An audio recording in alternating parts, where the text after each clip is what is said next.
Have you ever heard about funnel analysis? No?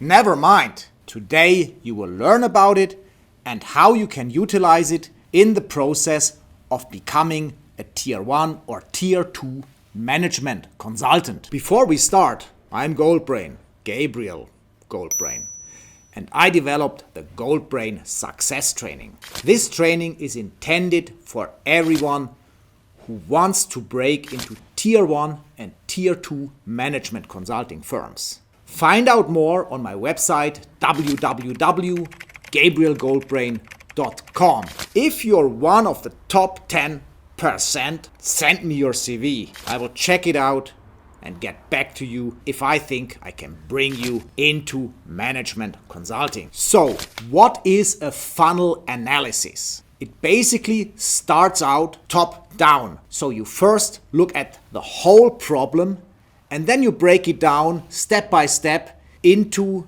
the piece of the problem that is relevant to you and most beneficial for you. To make it easier, we will have a look at a slide that I prepared where you see the funnel and where you see the steps how to reduce the problem from the overall problem to something that matters to you most and which you want to optimize. On this slide, you see a sales funnel. The funnel analysis can be done for other things as well, not only sales. It can be done for your application process. It can be done for improving the product quality or reducing the failure rate. There are many applications for a funnel analysis. Once you got the idea, you can easily transfer that to other problems. Let's assume you're running a car dealership in a small town. Then, what are the possible sales options? It's basically everyone in the world who wants to purchase a used car or a new car if you offer these. But to be reasonable, you think, what are the relevant sales options? Because you need to tailor your marketing to the relevant ones only. So you would probably limit your marketing to those people who live in the city in which you have your car dealership. Then, in the next step, you would be interested in who are the identified or what are the identified sales options. So these could be people expressing interest in many ways. It could be people walking on your parking space and looking at cars that you own and that you're about to sell. It could be people calling you, asking questions about the cars you sell. It could be people writing you messages, asking about features of the cars. So these are all identified sales options. Of these identified sales options, a big portion are also sales contacts because they got in touch with you, they talked to you, they wrote you messages. So these are sales contacts. And as a business owner, you're interested in converting as many sales contacts as possible into persons to which you can give an offer or where you can talk about conditions. And this step is very important where you think about, okay, how can I increase the ratio of offers to contacts? So in a sixth step, you would be interested in how many of the offers you made, in how many cases did you start a negotiation with a potential customer? Because that in the end is important if you want to finally make a sale. And that is the seventh step. How many of the negotiated offers will you actually turn into sales which are relevant for you? When you analyze the sales funnel, you can easily deduct some generic strategies. For instance, let's look at number 2, the relevant sales options. It does only make sense to spend money for advertising on your relevant sales options. Then, the next thing, number 3, the identified sales option. It does not make any sense that you let them pass. So, if there is a customer out on your yard, try to go out, talk to them, engage with them, and ask them, hey, how can I help you? Which car are you interested in? And try to engage them and try to find a nice and good solution for their needs. The same applies to submitted offers.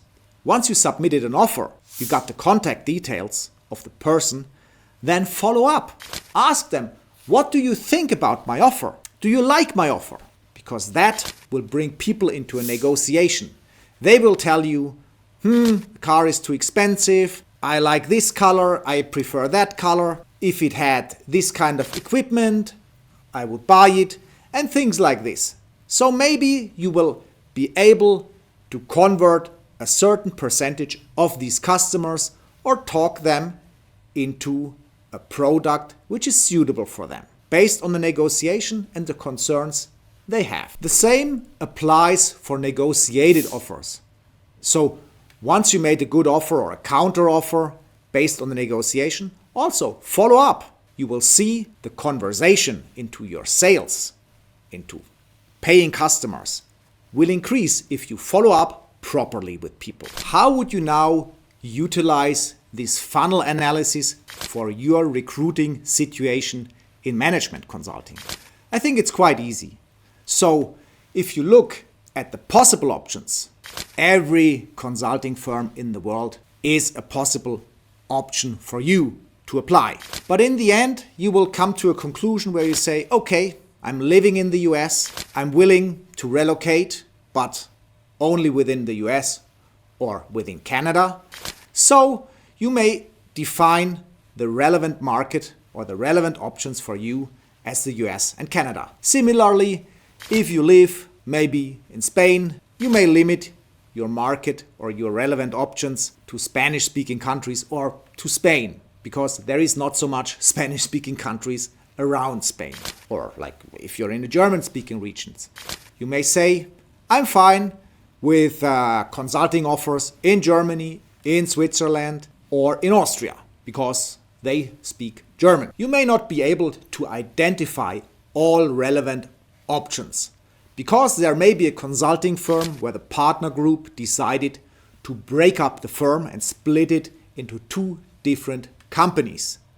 So if you apply at the one company, you may miss the opportunity with the second one, which is just in the formation, but maybe it's not yet announced on the website. Number 4, these are the consulting firms which you contacted.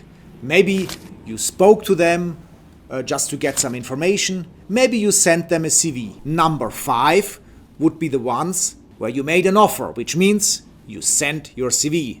You may have left out some of the companies because you say, in the conversation with them, I didn't have a good impression. They have a wrong focus. They don't do what I like. Maybe you consider them not as tier 1 or tier 2. So you didn't make offers to everyone. You may change your mind later if you see, okay, in the later stages, there is too little results. So you have to add tier 3 or maybe tier 4 consulting firms to your funnel to have enough outcome. But still, you have the lever, you have the power to decide if you adjust here later. Number 6, that would be the step when the consulting firm likes your offer, when they say, we invite you for interviews, and you perform interviews with them. And in this step, you have another lever. You may decide to get training. Maybe you enroll in the Goldbrain SUCCESS Training to optimize your chances of receiving an offer. You will find all the information about the Goldbrain SUCCESS Training, by the way, on www.gabrielgoldbrain.com. And then the final step would be the sales step, or when the consulting firm makes you an offer to start with them. One of the key takeaways of the funnel analysis is that you have a couple of different levers, as you see on the right. On the left, you see the percentages associated with each step of the funnel. You can influence the percentages on the left by optimizing the levers. This often includes that you change things, that you approach things differently, that you maybe extend certain options, so you optimize the process of getting the appropriate and desired results. If you ever optimize a problem using a funnel during a case interview, focus on those levers first where you see the biggest drop in options, because these are the ones most worthwhile spending time on thinking about how to improve these levers. Don't miss my video on Porter's 5 forces, which will help you in the recruiting process with Tier 1 and Tier 2 management consulting firms. The same applies to my video on the McKinsey principle. Like my video and subscribe to my channel.